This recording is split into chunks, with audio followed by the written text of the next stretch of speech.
কাজের নামে প্রাপ্তি বলতে বিগ ফ্যাট জিরো। ভোটের আগে তৃণমূল সাংসদের হাতে মেমারিতে শিলান্যাস হয়েছিল সেতু।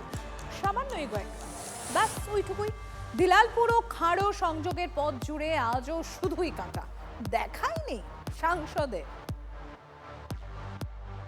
বিধানসভা ভোটের আগে বর্ধমান পূর্ব লোকসভা কেন্দ্রের সাংসদ শর্মিলা সরকারের হাত ধরে পূর্ব বর্ধমানের মেমারির দিলালপুর এবং খাঁড়ো গ্রামের মাঝে এই সেতুর কাজ শুরু হয়েছিল, তার শিলান্যাস হয়েছিল।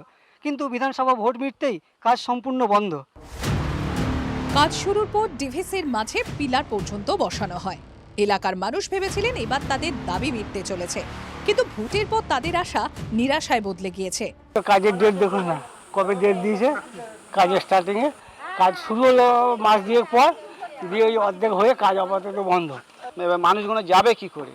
সবথেকে বেশি অসুবিধা হচ্ছে স্কুলের ছেলে মেয়েদের, সব থেকে বেশি অসুবিধে পড়ে গেছে। এই যে ছোট ছোট বাচ্চারা এই যে পড়ায় কামায়, স্কুল কামায় হয়ে যাচ্ছে, ওই বাসে পুল করেছে সেটাও বন্ধ হয়ে যাচ্ছে, এই জল বেড়ে গেছে। যাতায়াতের সমস্যার সাময়িক সমাধানের জন্য স্থানীয়রাই নিজেদের উদ্যোগে অস্থায়ীভাবে একটি বাঁশের সাঁকো তৈরি করেছেন। চলছে ঝুঁকিপূর্ণ যাতায়াত। ডিভিসির জল একটু বাড়লে সেই রাস্তাও বন্ধ।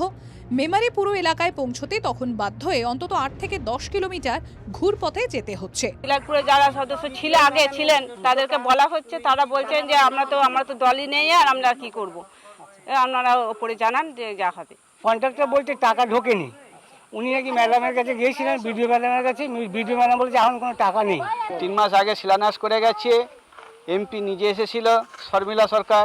মেমারি 1 নম্বর ব্লকের সভাপতি যে নিত্যানন্দ ব্যানার্জি নিয়ে এসে বললো কাল থেকেই কাজ শুরু হচ্ছে। হ্যাঁ, কোনো পাত্তা নেই, কারো কোনো পাত্তা নেই। সাধারণ মানুষের চরম হয়রানির জন্য আগে তৃণমূল সরকারের দিকেই আঙুল তুলেছেন স্থানীয় বিধায়ক। আগের সরকারও এমন কিছু কিছু কাজ করে গেছে, সেই কাজগুলোকে এখন সামাল দিতে হচ্ছে। আদৌ ব্রিজটার কোনো প্রজেক্টই হয়নি। সেই ব্রিজটার দুদিকে রাস্তা করে, যাতে ব্রিজের রাস্তাতে আসে, সেই জন্য আবার নতুন করে প্ল্যান করে আবার নতুন করে স্যাংশন করাতে হয়েছে দিলালপুরের ব্রিজ। স্থানীয়রা চাইছেন যে নতুন যে সরকার এসছে, বিজেপি সরকার, তারা এই পাকাপাকিভাবে এই সমস্যার সমাধান করুক এবং ব্রিজের কাজ সম্পূর্ণ করুক। পূর্ব বর্ধমান থেকে ক্যামেরায় গোপালের সাথে মনতোষ, TV9 বাংলা।